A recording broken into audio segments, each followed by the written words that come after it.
जयदेव महाप्रभु जिन्होंने गीत गोविंद की रचना की, बहुत ध्यान से सुनिएगा। उनकी पत्नी कौन थी? परसों हमने बताया था, पद्मावती। जयदेव महाप्रभु के साथ रहते रहते, गीत गोविंद का पाठ करते करते उनकी पत्नी पद्मावती में भी कई भगवत लक्षण आने लग गए थे। जैसे जयदेव महाप्रभु तेजस्वी थे, जैसे जयदेव महाप्रभु प्रभावशाली थे, ऐसी उनकी पत्नी भी रहती पत्नित्व में थी, रहती वो भीतर ही थी, लेकिन उसका प्रभाव भी कम नहीं था। एक बार एक राजा ने जयदेव महाप्रभु से दीक्षा ग्रहण कर ली। सब लोग इधर देखो, ध्यान से सुनो। दीक्षा ग्रहण करके जयदेव महाप्रभु को अपनी गुरु पदवी पर बिठा करके अपने राज्य में ही उनको कहा कि आप यहीं निवास कीजिए। तो जयदेव महाप्रभु ने विचार किया कि राजा के यहां रह करके उसको सही निर्देशन देने से राज्य का भला होगा। अच्छा, रुक जाते हैं। कुछ दिन बाद जयदेव महाप्रभु ने कहा कि आप अपनी गुरु मां को भी बुलवा लो यहीं पे, मतलब पद्मावती जी को। तो राजा ने सहर्ष स्वीकार किया और पद्मावती गुरु माता, उनका आगमन हुआ। हमारी निवेदन है, बहुत ध्यान से सुनिएगा। तो जो राजा की पत्नी थी, कहीं ना कहीं उसके मन में यह भाव आता था कि आज तक तो उसी को ही पूजते थे पूरे राज्य में सब लोग, राजमाता राजमाता कहकर के सब लोग उसको वंदन करते थे। लेकिन जब से पद्मावती का आगमन हुआ, गुरु माता का आगमन हुआ, तो जो प्रणाम करने वाले सिर झुकाते ना, वो पहले पद्मावती जी को झुकाते, बाद में रानी को झुकाते। रानी को इस बात से थोड़ा मनी मन ईर्ष्या होने लगी। एक बात कहें, कबीरदास जी का एक पद है, मुझे याद नहीं आता, उसमें कबीरदास कहते हैं, काम जीत लोगे, क्रोध जीत लोगे, लेकिन ईर्ष्या नहीं जीती जाती। दूसरे के प्रति सम्मान देख करके उसके प्रति ईर्ष्या ना हो, ये तो कोई जगन्नाथ महाप्रभु की कृपा दृष्टि भाजन व्यक्ति के साथ ही हो सकता है कि उसमें ईर्ष्या ना आवे, आ ही जाती है। अरे लोग बाग हमसे मिलने आते हैं तो आजकल इतनी भीड़ हो जाती है कि लाइन लगा के आते हैं। अब पीछे वाला व्यक्ति देख रहा है कि आगे वाले से महाराज जी कैसे मिले, इसको कहां कहां छुआ, इसके सिर पे हाथ धरा, मेरे कंधे पे ही धरा है, उसके प्रति ईर्ष्या कर लेते हैं और फिर दोबारा आते हैं, महाराज जी मेरे भी यहीं धरो।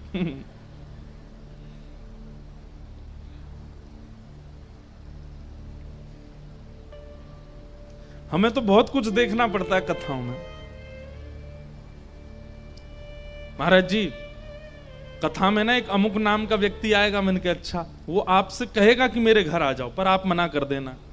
मैंने कहा भाई तुम कथा करा रहे हो, तुम बात कर ले, नहीं हम तो हाँ ही बोलेंगे उसको, हम तो कहेंगे कि भाई हम ले आएंगे महाराज जी को, लेकिन आप मना कर दोगे तो फिर बाद में पता चलता है कि ये दोनों आपस में बिजनेस में ईर्ष्या युक्त रहते हैं, इसलिए मना करवा देते हैं। राहुल केला में हम किसी के घर नहीं जाएं तो वो मत सोच लेना, ऐसा ऐसा यहां नहीं है, ये हम कहीं और की बात बोल रहे हैं। अब तो हम कहीं जाते ही नहीं है, अब जाना बंद कर दिया, अब किसी के यहाँ नहीं जाते, जहां कथा होती बस वहीं रुकते, बहुत कम मंदिर चले जाएंगे, बाकी किसी के घर तो बहुत मुश्किल से जाते। वो बात अलग है, पहले कहीं कथाएं हुई हैं वहां घरों में गए हैं तो उनके यहाँ तो चले जाते हैं, पर अब और कहीं नहीं जाते। वो लोगों में प्रतिस्पर्धा हो जाती है, ईर्ष्या हो जाती है एक दूसरे में, इसके घर कैसे आ गए। अब भाई हमारी उपस्थिति से ईर्ष्या यदि युक्त हो रही तो डंडे हम में पड़ेंगे बाद में जगन्नाथ जी से, बोले तुम गए और नगर में कथा करके ईर्ष्या उत्पन्न करवाया है दो लोगों में। तो पद्मावती, अब पद्मावती का जब से राज्य में आगमन हुआ, वो तो गुरु मां है, जयदेव महाप्रभु की पत्नी, उनको थोड़ा सम्मान देने लगे सब लोग, और इस बात से राजा की पत्नी को स्वीकार नहीं होता था।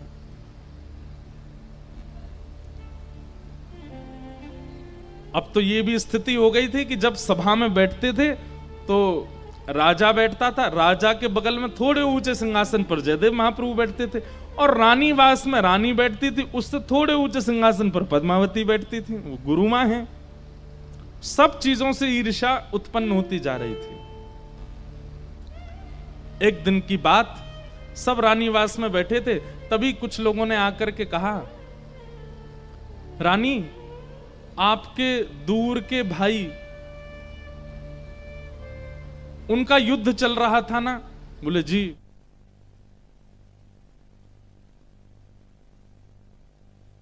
रानी बड़ी व्याकुल हो गई इस बात को सुनकर के। मेरे भाई वीरगति को प्राप्त हो गए। पद्मावती जी वहीं बैठी थे। रानी रो करके बोली, मेरे भाई वीरगति को प्राप्त हो गए। अभी तो ब्याह हुआ था उनका, उनकी पत्नी अभी युवा है, अभी तो संतान भी नहीं हुई है उनके यहां, और भैया वीरगति को प्राप्त हो गए। तभी अगले दिन समाचार आया कि उनकी जो पत्नी थी, भाई की जो पत्नी थी, उसने सतीत्व ग्रहण कर लिया। अपने पति के साथ ही चिता में बैठ करके सतीत्व को ग्रहण कर लिया। अब ये बात जब रानी को पता चली तो रानी ने अपने पूरे रानीवास में कहा, मेरी भाभी का त्याग देखा आप लोगों ने? मेरे भैया के प्राण चले गए तो उन्होंने भी सतीत्व ग्रहण कर लिया, वो सती हो गई। चिता पर बैठ करके उन्होंने भी त्याग कर दिया अपने जीवन का।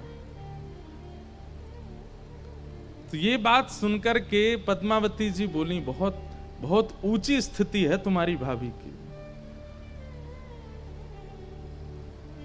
लेकिन इससे भी ऊंची स्थिति की सतीत्व हमने सुनी है, और वो सतीत्व ऐसा होता है कि पति की मृत्यु की खबर पड़ते ही प्राण अपने आप निकल जाते हैं, स्वतः निकल जाते हैं।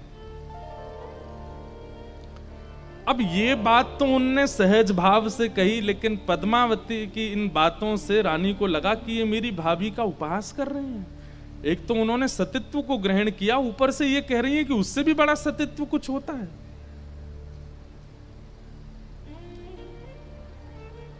पद्मावती की बातों को सुनकर के रानी बोली, आप भी पतिव्रता नारी है ना? पद्मावती बोली, इसमें कोई संशय नहीं है, मैं जयदेव महाप्रभु के प्रति अपने इष्ट भाव रखती हूं, वही मेरे जगन्नाथ हैं, वही मेरे सर्वस्व हैं। और एक दिन ऐसा स्वांग रचा,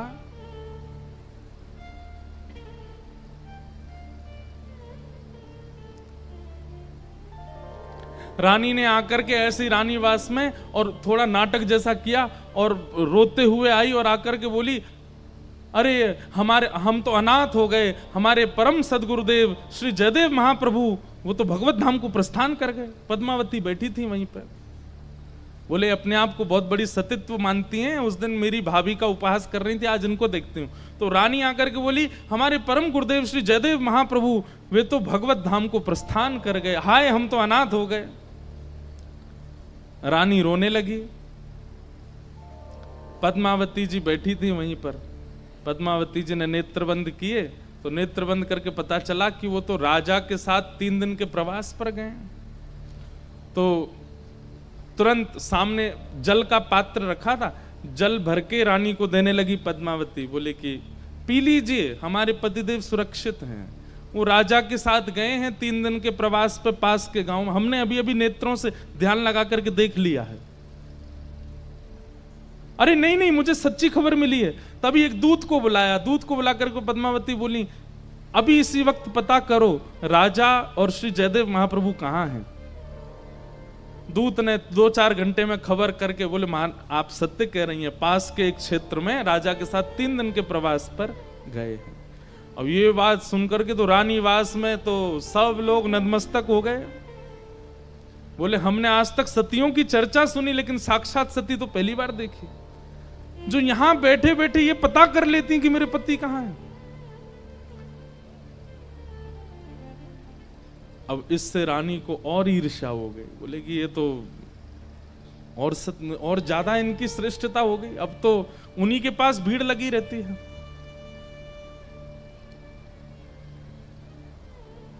एक दिन रानी हट करने लगी राजा से और राजा को कहती है कि आप उत्तर भारत की यात्रा पर जाओ। बोले, जाएं क्यों, कोई जरूरत ही नहीं है, फिर क्यों जाएं?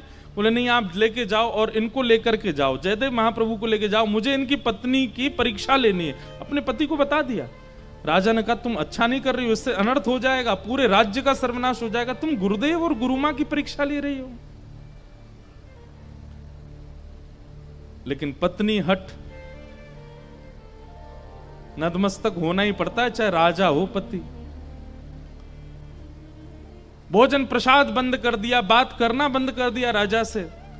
अंत में राजा बोला, देवी होगा तो अनर्थ हमारा, लेकिन तुम्हारे इस हट के आगे मैं अपनी हार मानता हूं, ले जा रहा हूं उत्तर भारत किया। क्योंकि रानी को पता था कि उत्तर भारत दूर है, वहां से संदेश नहीं आ पाएगा, और तब मैं ये कह दूंगी कि उनके प्राण चले गए, और तब देखती हूं क्या होगा। लंबी यात्रा पर राजा जयदेव महाप्रभु को लेकर के चले गए, और कुछ दिनों के बाद रानी ने फिर वैसा ही स्वांग किया। अब तो पूरी सभा में ऐसी योजना बनाई कि दूत पत्र लेकर के आएगा, बाकायदा आकर के सब रोएंगे, सब लोग हाहाकार मचाएंगे कि जयदेव महाप्रभु चले गए। तब देखती हूं क्या होगा। और एक दिन वही हुआ, रानीवास में एक दूत आया, आकर के चिल्ला चिल्ला करके कहने लगा, हमारे परम पिता, हमारे साक्षात गुरुदेव श्री जयदेव महाप्रभु का भगवत धाम गमन हो गया। राजा ने स्वयं पत्र लिख करके भेजा और नीचे हस्ताक्षर किए हैं, 15 दिन के अंदर उनका शव लाया जाएगा। सब लोग रोने लगे, लेकिन पद्मावती अभी भी जानती हैं कि कुछ हुआ नहीं है। लेकिन इस रानी को बहुत पड़ी है मेरे सतीत्व को देखने की। और तुरंत पद्मावती जी ने योग ध्यान लगाया और अपनी योग अग्नि से अपने सतीत्व को ग्रहण कर लिया और वहीं अपने प्राण त्याग दिए। प्राण त्याग करके शिथिल शरीर पड़ा है उनका, प्राण जा चुके। ये देख करके तो रानी तो घबरा गई, बोली सच में चली गई क्या? वैद्य बुलाया, वैद्य ने कहा इनकी नब्ज नहीं चल रही है, इनकी श्वास नहीं चल रही है, हृदय की धड़कन रुक चुकी है, प्राण निकल चुके हैं इनके। अब सब स्वांग जो कर रहे थे, नाटक कर रहे थे, वो सब रानी से कहने, रानी ये क्या कर दिया आपने? जयदेव महाप्रभु तो जीवित हैं, इन्होंने प्राण त्याग दिए। बोले राजा को अभी पत्र लिख करके कहो कि वो तुरंत वापस आवे, आधे रास्ते से ही आवे, अब मैं कैसे संभालूंगी, क्या होगा? आदि ग्लानि होने लगी अपने ऊपर। 3 दिन तक उनका शव रखा गया, 3 दिन तक उनके शव को रखा पद्मावती जी के, और 3 दिन बाद राजा लौट करके आए, साथ में जयदेव महाप्रभु आए। रानी ने सब सत्य बता दिया। बोले गुरुदेव मुझसे अपराध हुआ, मैं जानबूझ के इनका सतीत्व देखना चाहती थी, इसलिए मैंने 2 बार अपराध किया। पहले बार में तो इन्होंने अपना सतीत्व का परिचय दिया, पर दूसरे बार में तो पूर्ण परिचय दे दिया, इन्होंने प्राण त्याग दिए। जयदेव महाप्रभु बोले तुम चिंतित मत हो। अपनी पत्नी पद्मावती के शव के पास जयदेव महाप्रभु गए और उनके सिर को उठा करके अपनी गोद में रखा, महाप्रभु श्री जगन्नाथ जी का स्मरण किया, और स्मरण करके कान के समीप जाकर के जयदेव महाप्रभु गीत गोविंद का पाठ करने लगे। धीर समीरे यमुना तीरे बसती बने मन माली। जब गीत गोविंद का पाठ किया और महाप्रभु जगन्नाथ जी का स्मरण करते हुए जगन्नाथ जगन्नाथ जगन्नाथ रक्षमाम महाबाहो महाबाहो महाबाहो पाहिमाम। अरे प्रिय पद्मावती, अब अपनी योग निद्रा त्याग दो। तुम्हारा सतीत्व ग्रहण करना तब सार्थक होता जब मेरे प्राण चले गए होते, पर मैं तो जीवित हूं। तुम तुरंत वापस आ जाओ। देखो रानी व्याकुल हो रही है, सब राज्य के लोग व्याकुल हो रहे हैं, अब विलंब मत करो। महाप्रभु जगन्नाथ की सेवा में अभी तुम्हें बहुत समय व्यतीत करना है, तुरंत वापस आ जाओ।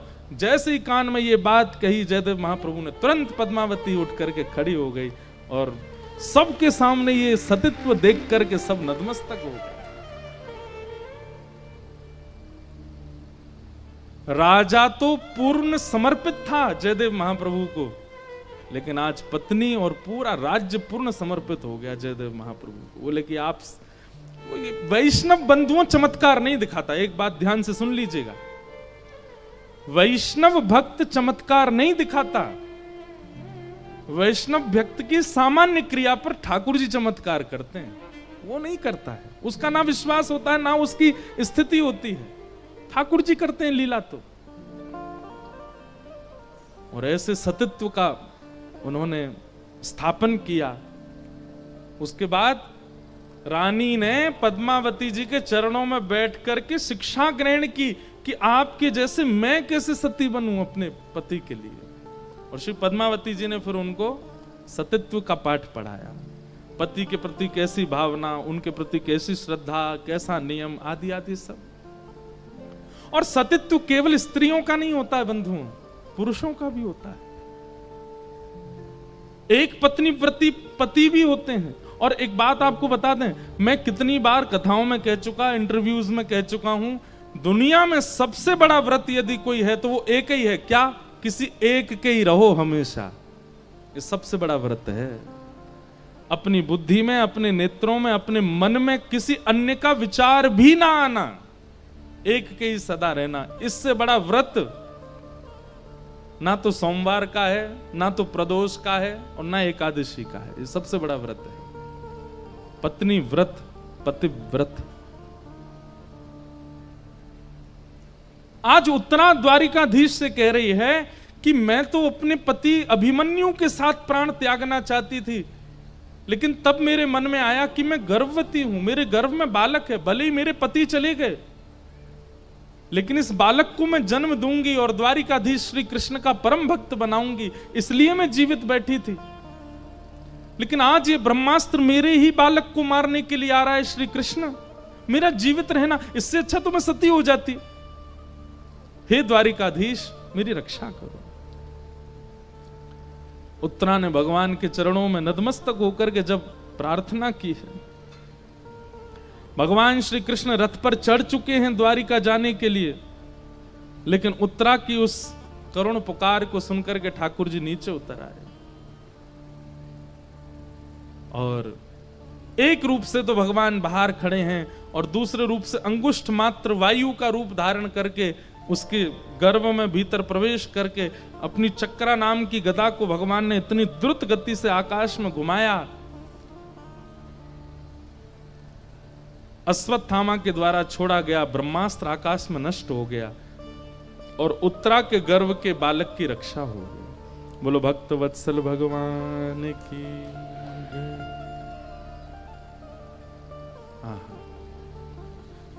नमस्ये पुरुषं त्वाद्यम् ईश्वरं प्रकृते परम् अलक्ष्यं सर्वभूतानां अन्तर्बहिरवस्थितम्।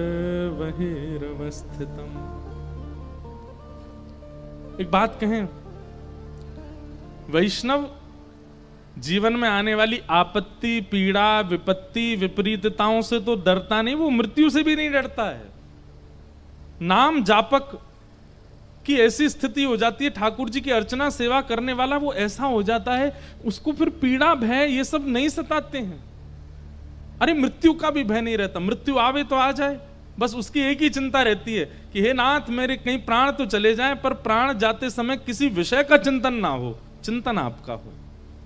वो उसको एक बात का ही भय रहता है कि नाथ, मेरे प्राण चले जाएं, मेरे जीवन में संकट आ जाए, मैं भले ही निर्धन हो जाऊं, भले ही धनवान हो जाऊं, भले ही पत्नी संग रहे चली जाए, बच्चे मिले ना मिले, जीवन में व्यापार चले ना चले, इन सब से वो चिंतित नहीं होता। चिंता उसको केवल एक बात की रहती है, कैसी भी स्थिति परिस्थिति बने, आपकी विस्मृति मुझे नहीं होनी चाहिए। सुख आने पर मैं फूलूं ना, दुख आने पर मैं भूलूं ना, आपका ध्यान निरंतर मेरे चित्त में बना रहे, यही उसकी एक चिंता का कारण बन जाता है। ऐसी चिंता जब आपकी बन जाए, तब मानिए कि आप वैष्णव। अभी हमारी चिंता का कारण ठाकुर जी का भजन चिंता का कारण नहीं है, लेकिन एक बात कहें, हमारी गद्दी पे बैठ के देखो, ये भी कई लोगों की चिंता होती, आते मिलने, हमें ब्रज मिलेगा, हमें किशोरी जी कभी बुलाएंगे, हमें महाप्रभु जगन्नाथ जी अपना दर्शन कराएंगे। चिंता का आजकल थोड़े चतुर भक्त होते हैं। एक हमारे पास आया, वो क्या बोलता है, महाराज जी मेरी दो ही कामनाएं। मैंने क्या, एक तो मेरा व्यापार बहुत अच्छा हो जाए, दूसरा मुझे ठाकुर जी के प्रत्यक्ष दर्शन हो जाए। मैंने कहा बहुत चतुर हो बेटा, दोनों चीज मांग लिए। मेरा व्यापार बहुत अच्छा हो जाए, व्यापार अच्छा हो जाए मतलब आमदनी अच्छी हो जाए, आमदनी अच्छी हो जाए मतलब घर बन जाए, घर बन जाए मतलब गाड़ी आ जाए, गाड़ी आ जाए मतलब बढ़िया कन्या से ब्याह हो जाए, मतलब संतान भी सुंदर हो जाए, सब कुछ बढ़िया, और फिर कृष्ण भी मिल जाए। प्रेम गली अति सांकरी, तामे दो ना समाए। आप चाहते हैं कि ये विषय भी मिल जाए और ठाकुर जी भी मिल जाए, असंभव। और विषय यदि मिल भी गया, कई धनवान लोग यहां बैठे हैं, वो लोग अगर सोचें कि हमारे पास तो सब कुछ है, हमें ठाकुर जी नहीं मिलेंगे, कई विषय मिल भी जाएं तो उस विषय के प्रति वैसी आसक्ति नहीं होगी। श्रीमद् भागवत में कथा आती है राजा अंबरीश की। अंबरीश राजा कैसे राजा हैं पता है? केवल पृथ्वी के राजा नहीं है, 3 लोक के राजा हैं। पृथ्वी का भी राज्य उनके अंडर में आता है, स्वर्ग का भी राज्य और रसातल का भी, तीनों के राजा। यानी कि इंद्र और यमराज भी कोई कोई आज्ञा लेते हैं उनसे। ऐसे राजा अंबरीश। उन अंबरीश राजा के विषय में कहते हैं कि वो खुद ही सेवा करते हैं ठाकुर जी की। श्रीमद् भागवत में प्रसंग आता है श्री अंबरीश महाराज का।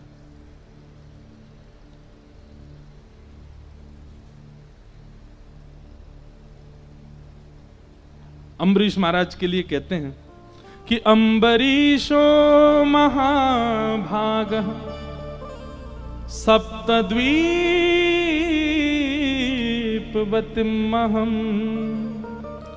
अव्ययां च श्रियं लब्ध्वा विभवं चातुलं भुवि। अम्बरीश राजा सप्तद्वीपों के राजा हैं, लेकिन उनका स्वभाव कैसा है? तो सवै मनः कृष्ण पदारविंदयो वर्चांसि वैकुंठ गुणानुवर्णने कि करो हरेर्मंदिर मार्जनादिषु श्रुतिम चकाराच्युत सत्कथोदय। सीखने वाली बात है, बहुत ध्यान से सुनिएगा। अंबरीश राजा के विषय में क्या कहते हैं? सप्तद्वीप के राजा हैं, इनके पास ना तो धन की कमी है, ना श्री की कमी है, ना संपत्ति की कमी है, ना भोग विलास की कमी है। लेकिन अंबरीश राजा का एक बहुत विशेष गुण यहां भागवत जी में बताया गया। क्या? कोई भी काम है, कोई बहुत बड़ा राजा मिलने के लिए आया है तो कहते हैं मंत्री जी आप जाकर के मिल लीजिए, समझ लीजिए क्या कहना चाहते हैं। कोई बहुत बड़ा व्यापारी आया है तो अपने परिवार के लोगों को भेजते, तुम जाके कर लो उस काम को। लेकिन इतने बड़े राजा होने के बाद भी यहां पर लिखा है करौ हरेर मंदिर मार्जनादिषु, सारी क्रियाओं को अपने परिवार और अपने सेना को बांटते हैं, लेकिन ठाकुर जी की निज सेवा खुद करते हैं। मंदिर में किसी का प्रवेश नहीं, मंत्री महामंत्री संतरी सब बाहर रहो, झाड़ू से लेकर के ठाकुर जी की सेवा सब राजा अंबरीश स्वयं करते हैं। और केवल इतना नहीं, ठाकुर जी के भोग में बनने वाली जो सब्जियां हैं, वो सब्जियां जो खेत में लगती हैं वो खेती भी खुद करते हैं। उन सब्जियों को तोड़ने भी खुद जाते हैं, उनको धो करके अमनिया करके सब्जी भी स्वयं बनाते हैं, रोटी भी स्वयं सिद्ध करते हैं, श्रृंगार भी स्वयं करते हैं, मंदिर में पोंछा झाड़ू बर्तन सब अपने आप करते हैं। और एक जगह तो वर्णन आता है अंबरीश राजा के मन में असंतुष्टि हो गई। कैसी? मैं अभी सेवा में कोई चूक कर रहा हूं, राजा हैं पर सुबह केवल एक बार मुकुट पहनते हैं, पूरी दुनिया को दिखा देते हैं एक बार सभा में, फिर उसके बाद मुकुट उतार करके और स्वाफी वगैरह कमर पर बांध करके और बिल्कुल सेवक बन करके अपरस में सेवा में चले जाते हैं ठाकुर जी की में। एक दिन अंबरीश राजा के मन में आया कि मुझसे सेवा में कुछ तो छूट रहा है।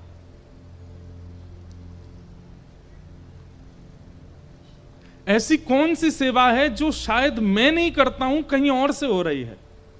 और तभी उनके मन में क्या आया, आटा गूंद रहे थे, सप्त द्वीपों का राजा अम्बरीश आटा गूंद रहा है, पत्नी को भी अधिकार नहीं है सेवा में आने का, तुम बाहर रहो, बच्चों को संभालो, परिवार को, ठाकुर जी की सेवा मैं खुद करूंगा। आटा गूंदते गूंदते मन में आया, ये आटा पहले अनाज था, ये आटा कैसे बना? बोले आटा बना पीसने से, किसी ने चक्की में किसी और ने पीसा है। अपने सब सैनिकों को बोले आटा कौन पीसता है? बोले वो लोग पीसते हैं। बोले उनसे कहो चक्की घर पे दे जाए, मैं पीसूंगा खुद। इतनी सेवा भी कोई और नहीं करेगा, ये भी मैं ही करूंगा। मेरे प्रभु हैं, मेरे नाथ हैं, मेरे स्वामी हैं, उनकी सेवा में चूक कैसी? और जब चक्की आ गई घर में, रानी मंत्री संतरी सब सिर पर हाथ धर के बैठे, बोले पागल हो गए हमारे, इनको सप्त द्वीपों का राजा बना किसने दिया है? ये चक्की खुद पीस रहे हैं। और चक्की के पास बैठ करके गेहूं लेकर के डालते जा रहे हैं, और अम्बरीश राजा स्वयं अपने हाथों से चक्की पीस रहे हैं। इस दृश्य को देख करके ठाकुर जी रोक नहीं पाए स्वयं को, और अम्बरीश राजा के मंदिर में बैठे ठाकुर जी सचल प्रकट हो गए और दौड़ करके जाकर के अम्बरीश को हृदय से लगा लिया। बोले तुम्हारी भक्ति से मैं बहुत प्रसन्न हूं।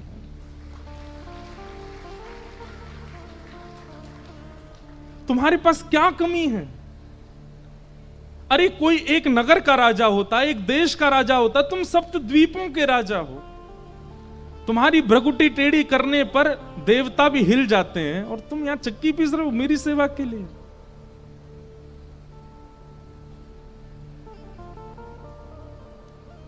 अम्बरीश राजा बोला भगवान आपकी बहुत बड़ी कृपा, आप आए, लेकिन मेरी आपसे प्रार्थना है दोबारा जाके वहीं बैठ जाओ, क्योंकि अभी मेरी सेवा का समय है। मुझे चक्की पीस करके आटा निकाल के गूंद के रोटी बना के भोग लगाना है, भोग में विलंब हो जाएगा, बाद में मिलिएगा मुझसे, आगे पहले जाओ। मतलब ठाकुर जी प्रकट हो गए, उससे प्रसन्न हैं, लेकिन अपनी सेवा नहीं छोड़ रहे हैं। ऐसे सेवा अम्बरीश राजा की। श्रीमद् भागवत में उनको भक्त राज कहा गया है। एक दिन अम्बरीश राजा चक्की पीस रहे थे, जेठ का महीना, भयंकर गर्मी, तो अम्बरीश को पसीने आ गए। अब अपने पसीने नहीं पहुंच रहे हैं, क्यों? क्योंकि कहीं एक बूंद भी गिर गया आटे में तो सेवा खंडित हो जाएगी। तो अपना मुख दूर करके ऐसे चक्की पीस रहे थे। इतने में ही अम्बरीश राजा को लगता बड़ी ठंडी ठंडी हवा आ रही है, और हवा में चंदन की सुगंधी, इत्र की सुगंधी, केसर की सुगंधी आ रही है। अम्बरीश राजा ने नेत्र खोल करके देखा तो ठाकुर जी बगल में खड़े अपनी पीतांबरी से हवा कर रहे थे। अम्बरीश राजा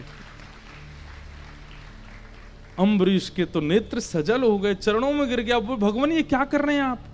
ये आपको शोभा नहीं देता है, आप परमात्मा हैं, आप भक्त की सेवा नहीं कर सकते। तब भगवान कहते हैं अहम भक्त पराधीन। अम्बरीश तुमने कभी विचार किया कि तुम सप्त द्वीपों के राजा हो और पूरा दिन मेरी सेवा में रहते हो? तो सप्त द्वीपों का संचार कैसे होता है? जब भक्त अपना संपूर्ण मुझे निवेदित कर देता है तो फिर उस भक्त का जीवन कैसे चलेगा? यहां लोगों की शिकायत नहीं खत्म होती, महाराज जी नाम जप कैसे करें, क्यों पढ़ाई बची है, नाम जप कैसे करें, अभी तो जॉब बची है, नाम जप कैसे करें, हमें तो घर के लिए कमाना है, गृहस्थाश्रम में रहते हैं, पत्नी के लिए, आदि आदि इतनी शिकायतें करते हैं। पर अम्बरीश तुमने कभी कोई शिकायत नहीं की, तुम पूरे दिन सेवा में रहते, तुम कभी सोचते नहीं तुम्हारा घर परिवार चलता कैसे? मैं ही तो चलाता हूं। जब भक्त अपना सर्वस्व मेरे सेवा में अर्पित कर देता है, उस भक्त का सब कुछ संभालने की, तुमको आज पता चला कि तुम्हारी हवा में कर रहा हूं, बाकी तो तुम्हारा राज्य पूरा मैं ही चला रहा हूं, क्योंकि तुम पूरे दिन सेवा में रहते हो। ऐसे भक्तराज अम्बरीश।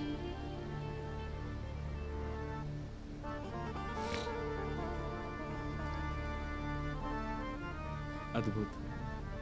आप नहीं, इससे तो हमें भी मन में आना चाहिए।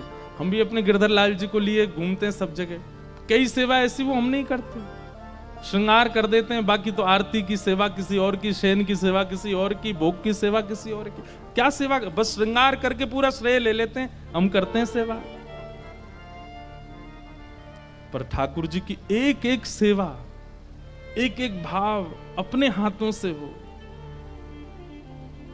तभी तो ठाकुर जी प्रसन्न होंगे। बुरा नहीं मानिएगा, आजकल माताएं अपने बालकों की सेवा के लिए एक माता जी और रखती हैं, वही गोदी में लेके चलेंगी, वही दूध पिलाती हैं, वही सेवा करती हैं, वही सुलाती हैं, वही उसको सब जगह करती हैं, सब क्रिया, बस श्रेय लेने को। कौन की इतनी सुंदर लाली को, मेरी है, अरे मेरी लाली आ जा।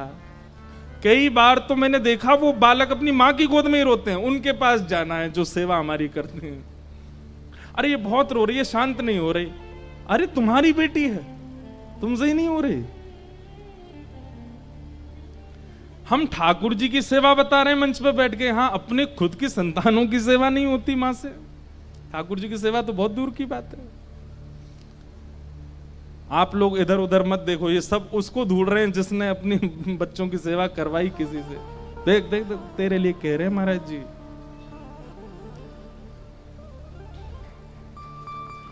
एक प्रकार से हमने ठाकुर जी की सेवा भी ऐसी ही कर दी है। श्रेय लेने को हम बैठे हैं। गिरधरलाल जी कौन के? बोले इंद्रेश जी के हैं। श्रृंगार कौन ने किया? इंद्रेश जी ने। पर भोग तो कोई और लगाता है, शयन तो कोई और कराता है। आज अम्बरीश राजा की कथा से एक चीज सीखिएगा कि जितनी ज्यादा हो सके सेवा का अधिकार अपने पास रखो। ठाकुर जी आपके लिए आए, वो आपसे सेवा कराना चाहते हैं, वो आपके हैं। शायद हो सकता है कि इस भाव को प्रकट मुझसे भी इसीलिए करा रहे हों कि मैं तेरे संग या मारे ना डोलूं को मोह डोलना बढ़िया लगा, मोह या मारे तेरे संग रहूं, तेरे हाथन सो सबरी सेवा चाहिए। होता है महीना में एक बार कुछ बना करके पवाते हैं ठाकुर जी को, पर रोज अब वही बात है, फिर ये सारी सेवा में लग जाएं तो फिर ना तो किसी से मिल पाएंगे, ना जुल पाएंगे, ना कहीं जा पाएंगे, फिर बहुत। लेकिन करूंगा जरूर, एक दिन अम्बरीश महाराज जैसी सेवा होगी। आप लोग भी दृढ़ संकल्पित हो, हमारे ठाकुर जी की पूरी सेवा हम करें। ठाकुर जी को प्रसन्न करने के लिए भक्ति भाव में आए हैं। केवल संतुष्टि मिलती है कथा सुन के, इसलिए कथा नहीं सुननी है। इसके बाद क्या? भगवत प्राप्ति हमारी इच्छा है।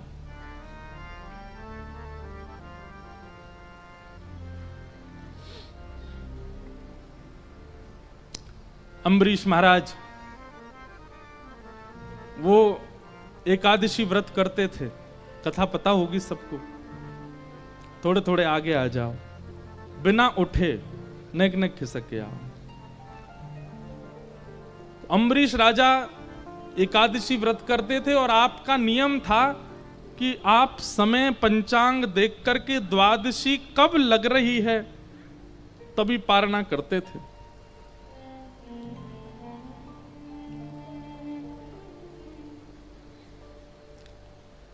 और आपका नियम था कि आप एकादशी के बाद द्वादशी पारणा में पहले वैष्णव संतों को प्रसाद पवाते थे। हर एकादशी पर वैष्णव संतों को प्रसाद पवाने के बाद जब वैष्णव प्रसाद पाकर के चले जाते, उनके प्रसाद को मुख में धारण करके आप अपनी एकादशी व्रत को पूर्ण करते थे। ऐसी एकादशी करते थे अम्बरीश राजा। इसीलिए कहा अम्बरीशो महाभाग, महाभागवत। एक तो होते हैं भागवत, इनका नाम है महाभागवत। सामान्य एकादशी नहीं है। वैष्णव भक्तों को प्रसाद पवा करके उनके फिर प्रसादी ग्रहण करके एकादशी व्रत की पूर्ति, ये उनका प्रत्येक एकादशी का नियम है। आज एकादशी व्रत के पारणा में प्रसाद पाने के लिए भृगु ऋषि आए और साथ में अपने हजारों शिष्यों को लेकर के आए हैं।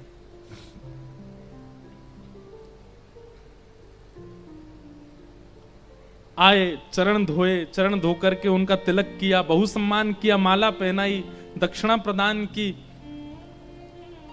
अम्बरीश राजा ने कहा भगवान प्रसाद तैयार है, आप पाने के लिए विराज जाइए।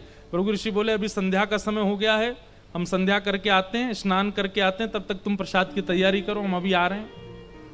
अच्छा, भृगु ऋषि प्रसाद पाने और व्रत पूर्ण कराने नहीं गए थे, वो परीक्षा लेने ही गए थे अम्बरीश राजा की।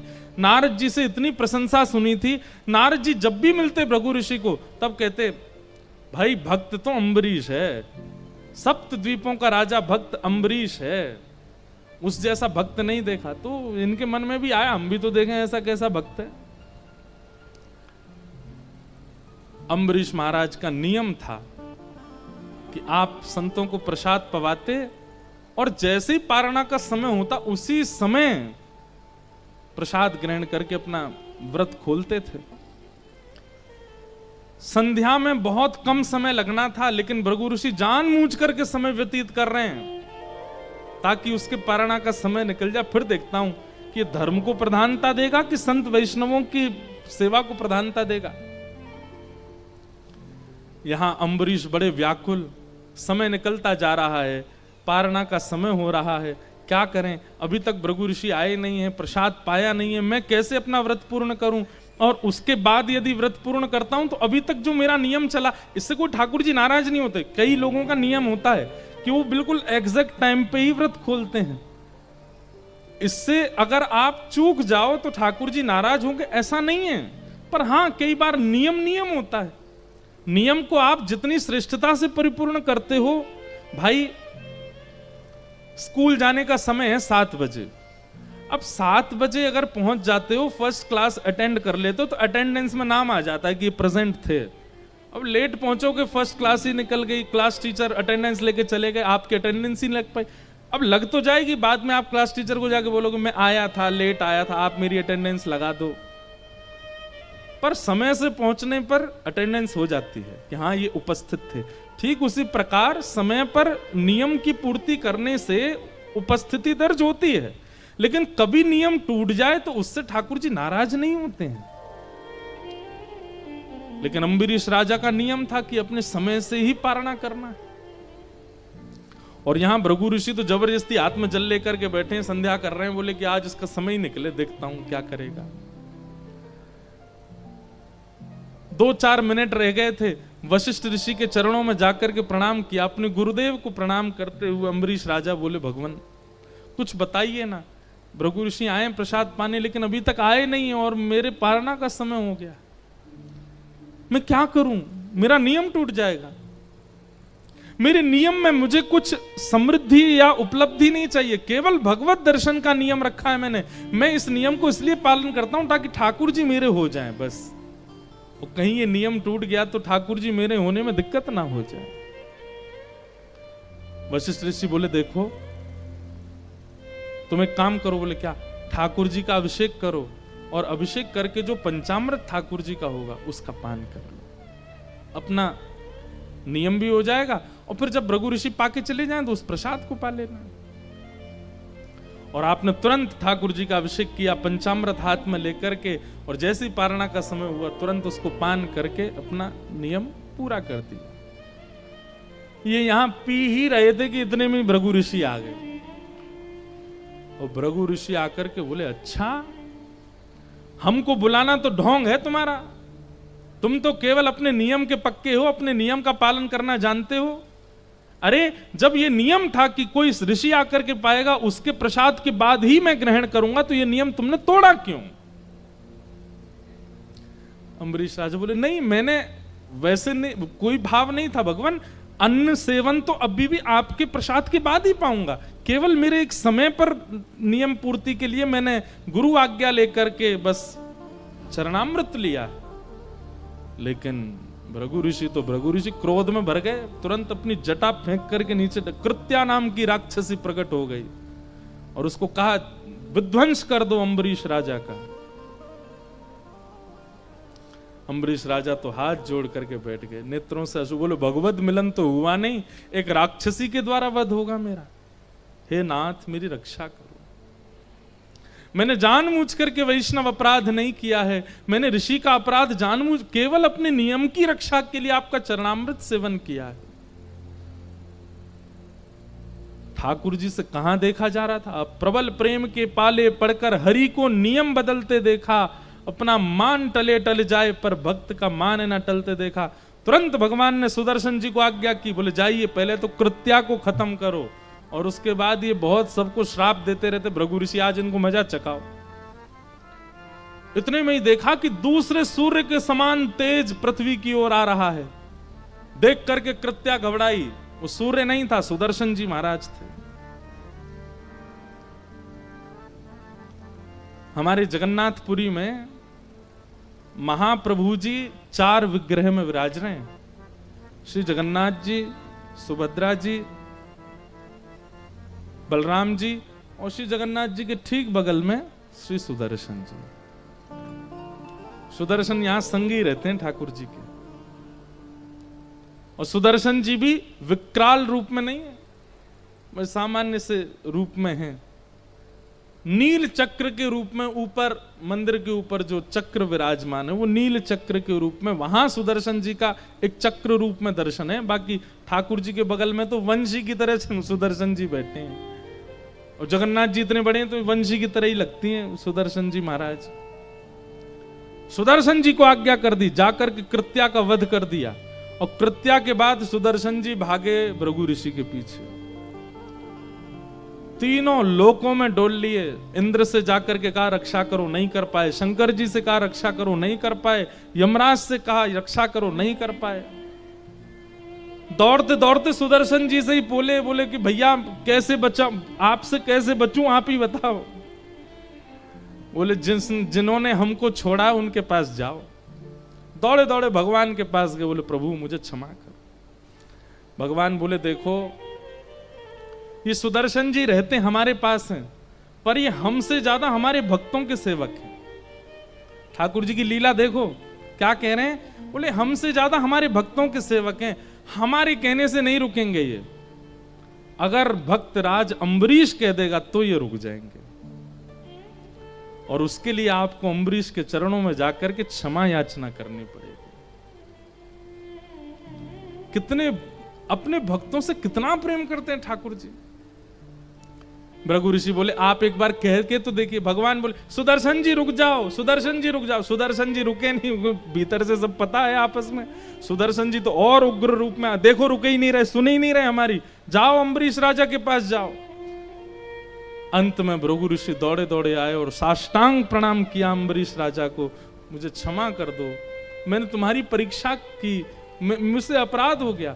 अम्बरीश राजा के तो नेत्र सजल हो गए, दंडवत। बोले नहीं भगवान आप कृपा करके मुझे प्रणाम ना करें। बोले एक बार कह दो क्षमा कर। बोले नहीं आपने कुछ किया ही नहीं, मैं क्यों कहूं। बोले भैया तू देरी करेगा ये मुझे मार देंगे, तू बोल दे एक बार। अंत में अम्बरीश जी ने सुदर्शन जी से प्रार्थना की कि आप इनको कुछ मत कहो। तुरंत सुदर्शन जी शांत हो गए, लौट करके वापस चले गए।